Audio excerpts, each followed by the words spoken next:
Hoy hablamos de energía, hablamos de acuerdos, de auditorías, de plantas y hablamos de minería. Tenemos de visita a nuestro amigo Antonio Almonte, ministro de Energía y Minas. Señor Almonte, buenos días, bienvenido. Bueno, muchas gracias y muy buenos días a ustedes. Nuevamente los felicito, ¿no? por su programa. Temprano, pero muy bueno. Gracias, incluidos los días festivos. Ministro, sí. El pacto eléctrico, déjame comenzar por ahí, porque me intriga una situación.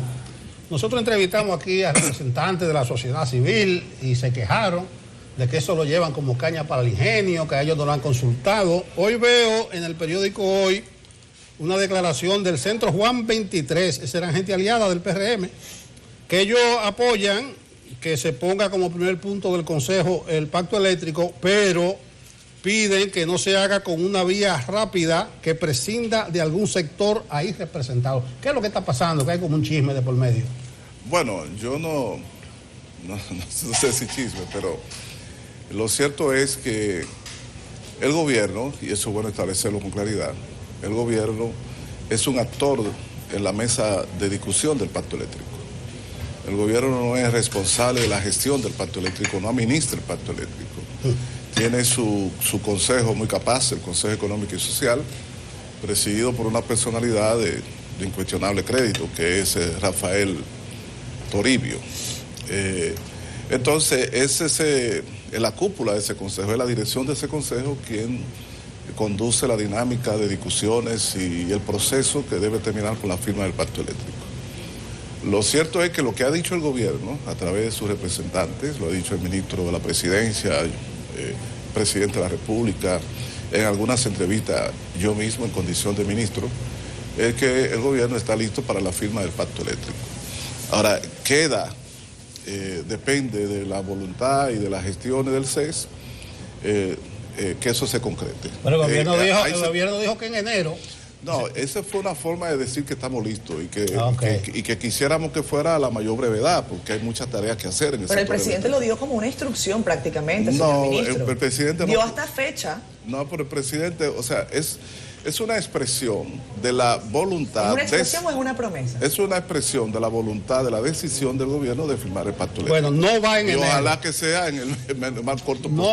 No va en enero. Pero no es imperativo. Macarrulla también se equivocó, que estaba forzado. Eso te iba a decir. Macarrulla, que es un ente del sector. Eso es Drácula, el banco de sangre. ¿Qué tú Drácula, pero ahí no hay... Decía Macarrulla que a final ahí no hay de equivocación. Ahí hubo sencillamente, usted me dice a mí, ¿cuándo usted firma el pacto eléctrico? Bueno, si es por mí que sea en enero, que sea en febrero. Pero no hay ninguna imposición porque no puede hacerlo. Ni el presidente puede hacerlo. Pero se suponía que todo estaba listo, señor ministro. Se suponía que todo estaba listo, que eso estaba para la firma. Y, o sea, eso fue lo único que... Para nosotros está listo. Ahora bien, hay sectores cuyos reclamos son atendibles y que son sectores que hay que respetar, que plantean que no, que se necesitan algunas discusiones nuevas, etcétera, y ya la aceptación o no de esos planteamientos, como es el caso Juan 23, es una decisión del Consejo Económico y Social. Ahora, si usted le pregunta al gobierno, ¿está preparado? ¿Está listo? Sí, nosotros sí, pero tenemos que respetar también a los demás sectores. Decía el representante de la sociedad civil aquí, hablando con nosotros, que ninguno de esos sectores, exceptuando el gobierno, estaba listo para sentarse a firmar un pacto, sino que tenían que volver al inicio, porque muchos temas se dejaron por el camino y no se volvieron a retomar, y que entonces iban a tener que volver otra vez a iniciar las discusiones para volver a ponerse de acuerdo, y que ahí funcionaban una estela de mafias, palabras textuales, que tenían que esclarecerlas sobre la mesa de la discusión para entonces poder hablar de la firma de un posible pacto, y que eso no se iba a hacer ni en un mes, ni en 2 meses, ni en 3. Mira, 2 cosas debemos decir respecto a eso. A nosotros como gobierno y sobre todo como partido, y en algunos casos también como vocero que fui durante mucho tiempo del sector eléctrico del PRM, algunos han querido presentar como que teníamos una posición antes del gobierno y después otra después. Lo cierto es que en el caso del gobierno y del PRM, nosotros hicimos planteamiento público por escrito, enviamos comunicación al CES y después hicimos declaraciones públicas. Y referimos de manera específica los puntos de disenso principal para el PRM respecto al pacto eléctrico. Y por qué nos retiramos en aquella ocasión a no firmarlo, nos resistimos a no firmarlo. Y decíamos, por ejemplo, que tenía que ver, cosas que tenían que ver como el problema de la transformación de la CDE. Lo cierto es que nosotros desde que llegamos al gobierno hemos comenzado el proceso de liquidación de la CDE, cumpliendo con una reclamación de algunos sectores dentro del pacto. Sobre el aspecto nosotros planteamos la necesidad de reducir los tres consejos de la distribuidora a uno solo. Lo hicimos sin necesidad del pacto. Nosotros también planteamos la necesidad de que la expansión del sector de generación fuese conducido en base a un programa de expansión mínimo, en base a estudios, etcétera. Y eso es lo que estamos ahora cuando hablamos de que vamos a hacer una próxima licitación en el norte y a gas natural, especificando lugar y tecnología. Es decir, hay un conjunto de decisiones que reclamábamos que las estamos aplicando en nuestra llegada al gobierno. Y por esa razón decimos, estamos dispuestos a firmar el pacto porque el compromiso fundamental con la firma del pacto es el cumplimiento de la ley 12501, y el gobierno ha comenzado a cumplir con ese compromiso, sin pacto. De manera que para realizar un conjunto de transformaciones que la estamos haciendo y que es responsabilidad del gobierno, no necesitamos llamar a la firma de un pacto. Ahora, si lo firmamos, mejor. Pero por esa razón es que nosotros lo estamos diciendo. No es porque estamos diciéndonos respecto a lo que decíamos antes, sino estamos diciendo que muchos compromisos que antes no se contemplaban y que algunos sectores reclamaban, incluyendo el PRM, ahora lo podemos ejecutar desde el gobierno y los estamos ejecutando desde el gobierno. Ahora respetamos a los demás. Finalmente le quiero decir lo siguiente, sea cuando sea, pero el pacto para respeto a la comunidad y la sociedad dominicana y a la economía nacional tiene que ser firmado. ¿Cuándo tiene que ser firmado? Cuando sea, pero debe ser firmado algún día. Si nosotros no nos metemos en discusiones interminables otra vez de años, entonces no le estaríamos haciendo buen ejercicio a la sociedad, lo que no significa que la gente no reclame, pero tiene que tener un límite. Ministro, hace una semana el presidente Luis Abinader llevó palabras a la nación a través del programa Estamos Cambiando. Ahí comentó que se iba a iniciar un plan de impulso de generación eléctrica que incluso iba a permitir que el país vendiera energía a Haití. En este caso es bueno que abundemos sobre esa materia y también el presidente ha dicho ya no hay estos apagones, la generación ya no es un problema, tenemos un tema todavía con la distribución eléctrica. ¿Cuál es la perspectiva del Ministerio? Bueno, sobre ese punto él habló sobre lo cierto, es decir, aquí no hay apagones financieros. Nosotros desde que llegamos al gobierno hemos comenzado con la distribuidora a un proceso de pago a tiempo de las facturas corrientes de las generadoras. Los apagones financieros se originaban porque las distribuidoras no le pagaban a tiempo a los generadores la energía que le compraban y estas entonces tenían que reducir la oferta de energía o dar apagones para poder balancear sus cuentas.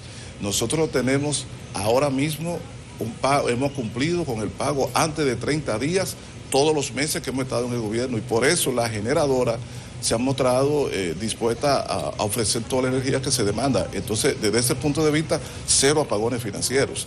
En segundo lugar está el tema de que en los próximos días se anunciará a nivel público una licitación pública internacional para la contratación de más de 700 o la instalación de plantas eléctricas por más de 700 megavatios en la región norte del país. Esa licitación pública internacional se hará con un comité de licitación pues bien con mucho crédito y además con una veeduría externa que garantice transparencia y idoneidad del proceso.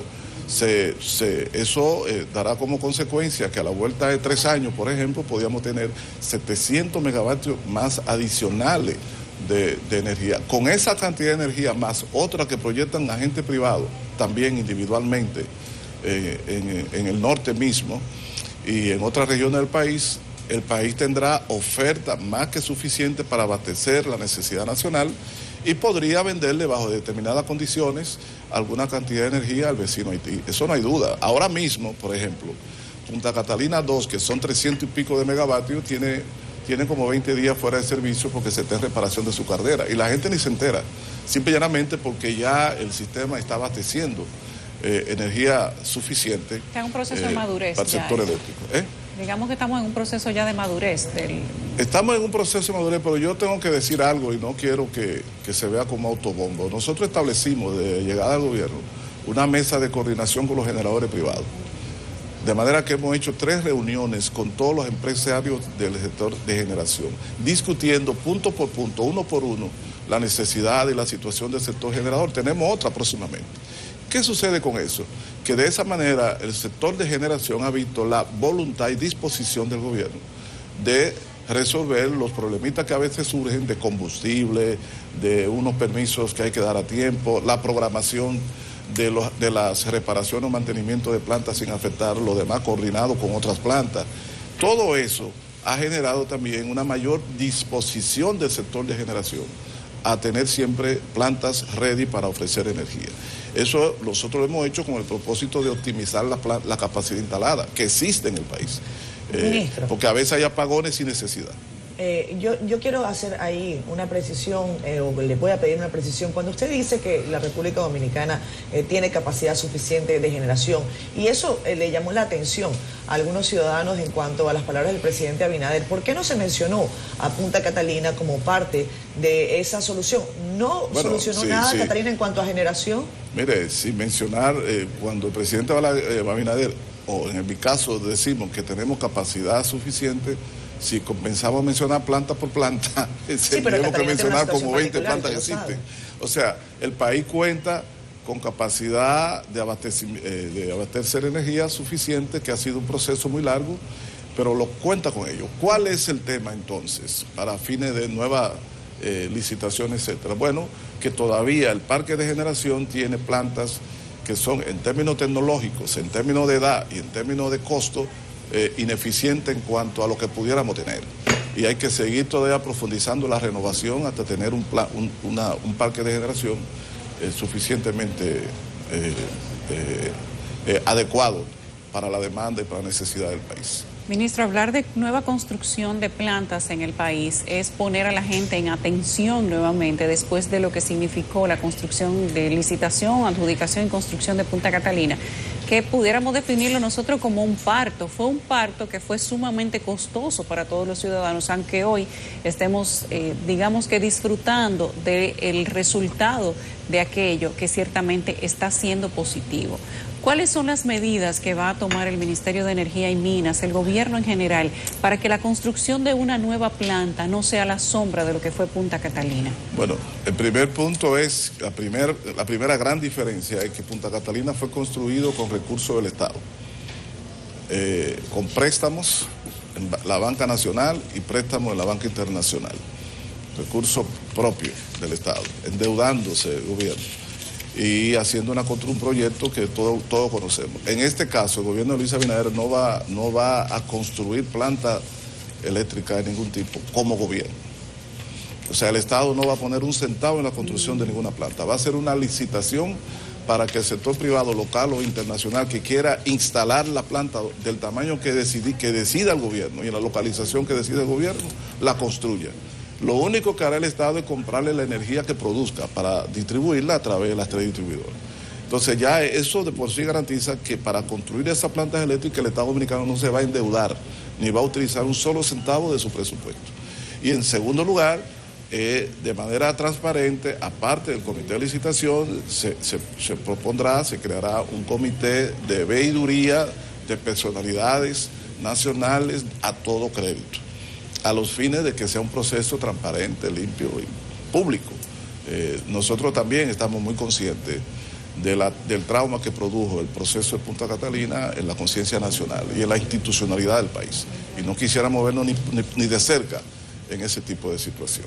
Ministro, usted hablaba de que están al día en el pago a la generadora. Deben estar muertas de risa porque Industria y Comercio informó que ha asumido en las últimas semanas 250 millones de pesos para no transferir las alzas a los consumidores. Y yo creo que además de generosidad, ahí hay mano suelta con los recursos del contribuyente, o sea, para que no suba. Pero ese no es el tema, sino la felicidad de los generadores. Están muertos de risa.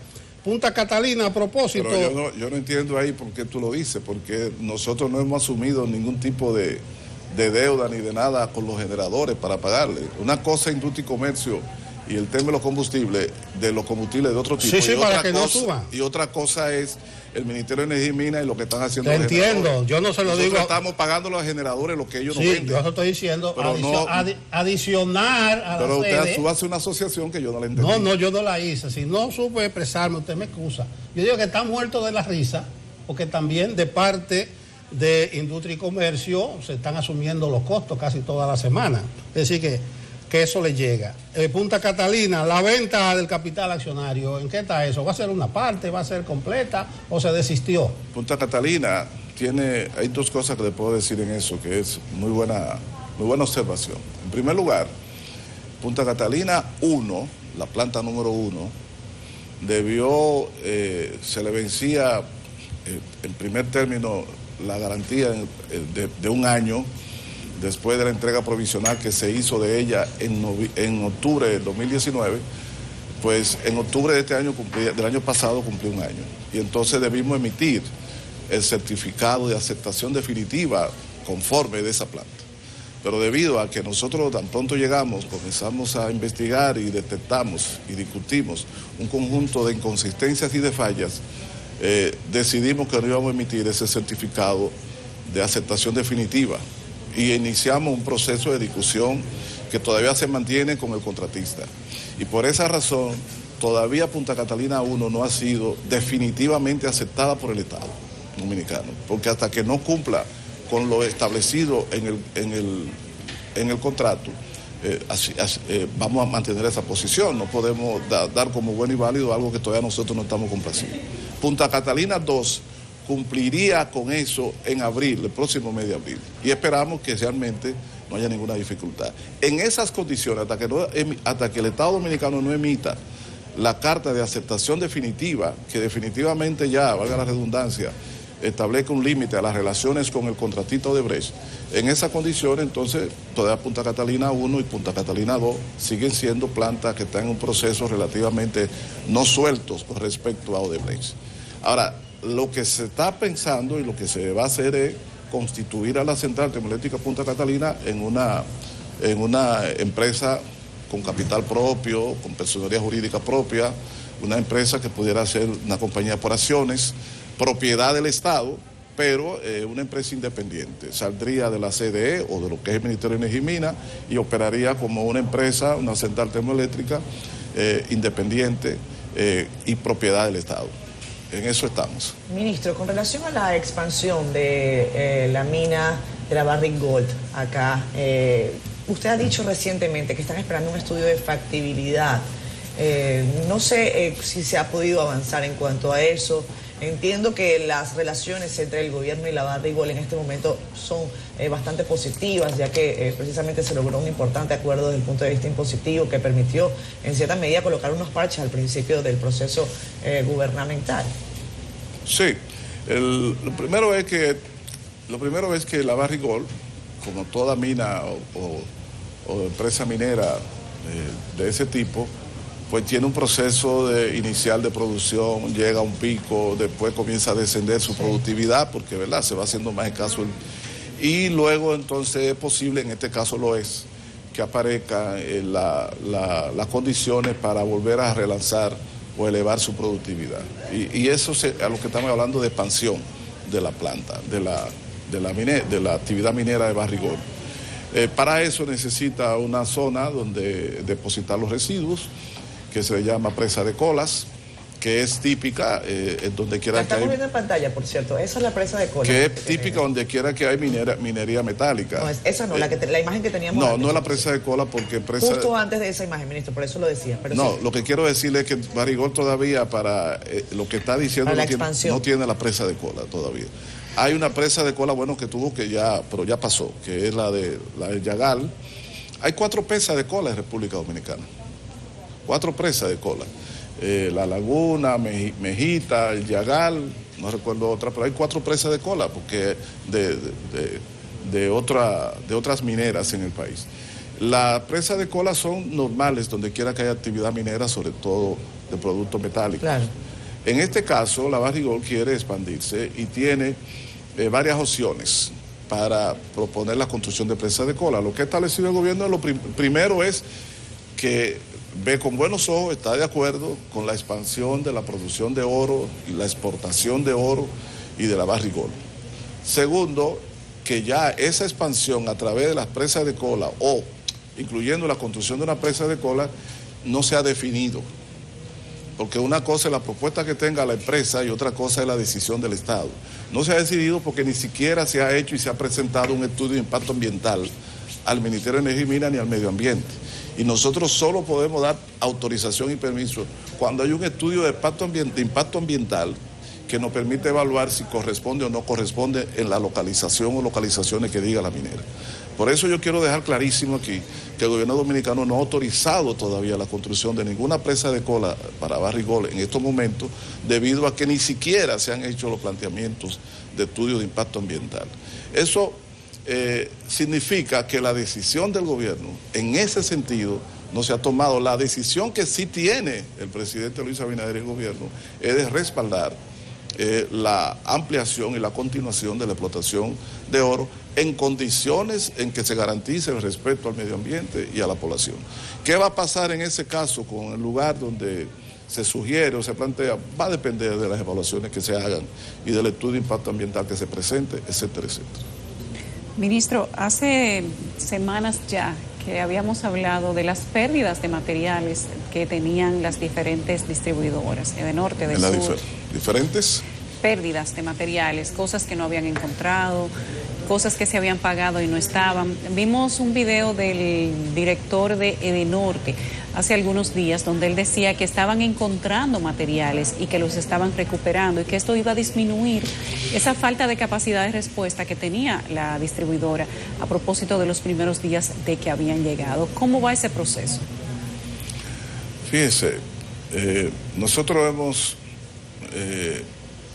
hemos fortalecido, digamos, acelerado un poquito el proceso de investigación de las 3 empresas distribuidoras, tanto en base a auditorías legales como en base a auditoría financiera y otras investigaciones y auditoría propia de las empresas. En su momento, el asunto es un poco intrincado y en su momento haremos el informe correspondiente a la población. Ahora bien, hemos querido respetar las iniciativas del Ministerio Público en lo que se refiere a las investigaciones que podrían tener consecuencias penales.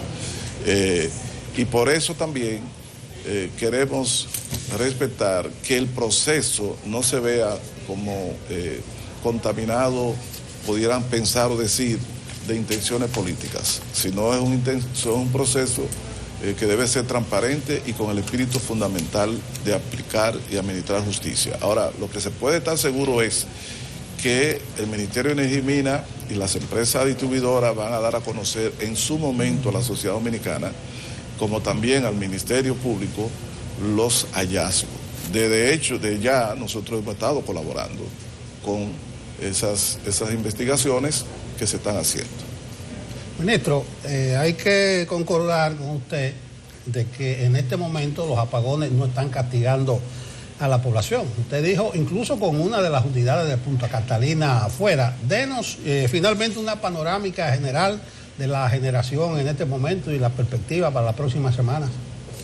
No, yo creo que la oferta de servicio eléctrico seguirá estable. No tenemos ningún indicio de ningún tipo de necesidad de que se produzca alguna interrupción, salvo algún accidente en algún lugar, una avería, que sí es posible porque tenemos redes en algunas distribuidoras, sobre todo en el este, en muy malas condiciones y todavía subestaciones que hay que cambiar, inversiones que hay que hacer en ese sentido, pero hasta ahora el servicio se mantiene estable y hay un esfuerzo para que la respuesta de las empresas distribuidoras ante cualquier eventualidad sea lo más rápido posible, porque no hay otra razón. No hay razones financieras, no hay razones de falta de generación. Entonces nosotros creemos que el futuro seguirá siendo una oferta estable. Nosotros no solo hemos logrado eso, sino también hemos logrado una reducción sistemática de los gastos operacionales, las empresas distribuidoras. Aparte de mejorar su eficiencia, hemos logrado una mejoría significativa en la reducción de gastos, porque el propósito estratégico nuestro a la vuelta de cierto tiempo es que el déficit financiero de la distribuidora se siga reduciendo, que los costos exagerados se reduzcan a niveles racionales y que la eficiencia del sistema eléctrico dominicano se siga sintiendo. Hoy nadie niega que hay un ambiente y unos resultados diferentes en cuanto al desempeño del sector eléctrico, lo que no quiere decir que hemos resuelto el problema del sector eléctrico, lo que no quiere decir que estamos en una panacea, ni que no tengamos grandes retos, pero las tendencias en la vida son importantes y lo que indica eso es que hay un nuevo enfoque en lo que se refiere a la administración del sector eléctrico que estamos encabezando junto con otros distinguidos y valiosos compañeros. Ministro, gracias. Usted sabe ustedes. que siempre es un placer tenerlo aquí con nosotros. Gracias a ustedes y me honra con su invitación. Gracias, ministro.